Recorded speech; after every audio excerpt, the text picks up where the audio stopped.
Hello, my fellow election integrity enthusiasts. This is Tony Shoup, CEO of Audit the Vote. The senatorial special election in the 36th district that encompasses Lancaster County this past Tuesday should have been a landslide for the Republican candidate in a deep red district. A Democrat has not won this area since the 1980s. Turned out to be a disaster. And a lot of establishment folks and others are trying to tell us that we just didn't vote early hard enough. And if we just get more mail ballots in more low propensity Republican voters' hands, and we just chase more ballots, that is our strategy for how we are going to take back the House in Pennsylvania and of course win the governorship in the midterms of 2026. The problem is the data tells a wildly different story. Exhibit A. See this graphic that our Director of Data and Analytics, Vico Bertoli, put together, analyzing, by the way, he's been analyzing this stuff since 2020. What you are looking at in this graph is three separate chunks. One on the far left, those three blue bars together representing the Democrat voters who requested mail ballots. That's that light blue line all the way to the left. The middle one is the Democrat voters who returned a mail ballot. And the dark blue line is how many votes the Democrat candidate for the senatorial seat received. In the middle, you're looking at the same thing before the Republican candidate. Light blue line, how many Republican voters requested a mail ballot. Middle blue line, how many Republican voters returned their mail ballot. And dark blue line on the end, how many votes did the Republican candidate actually receive from the mail ballots. The last chunk is the third party candidate. Same exact thing. The way that we're able to capture this data in Pennsylvania is because when you request a mail ballot, you do so by party, and that information is available via public records requests. So we have been requesting this data and information since 2020 for every election cycle.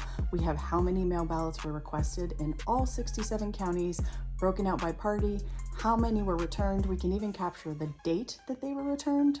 And then of course you're able to compare that to how many votes each candidate got just from the mail ballots because they are counted separately.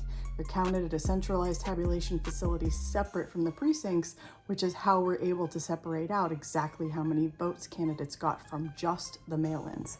So this is really not something that can be disputed. The numbers are very clear. Now here's what you're seeing. And the confusion started when people looked at the Democrat candidate who ended up winning the seat by just over 400 votes. Well, this looks like he got more votes than ballots. How is that possible? Is there cheating? No, that is not what this is showing. What this is showing you is that of the Democrats that returned mail-in ballots, of course, it's always a fraction of what gets requested. It's never 100%, but they're typically higher than the Republicans, in this case, not by much. What you are seeing is that of the Democrats who returned mail ballots, they all voted for the Democrat candidate. And by contrast, the Republicans who returned mail-in ballots did not. That is why that number goes down when you're looking at how many votes the Republican candidate actually got. He got less votes than Republican mail ballots that were returned.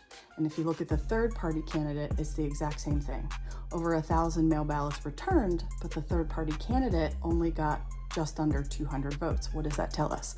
That tells us that the Republican voters who are returning mail ballots and the independent voters that are returning mail ballots are not voting for the independent or the Republican candidate. Now you see the Democrat number go way up. It means they got more votes via mail that had to have come from the Republican Party and the independent party in terms of voters. So I think that makes it pretty cut and dry that early voting and chasing mail ballots, if you will, is not a clear-cut solution to us taking back our state house and getting more conservative Republicans elected into office.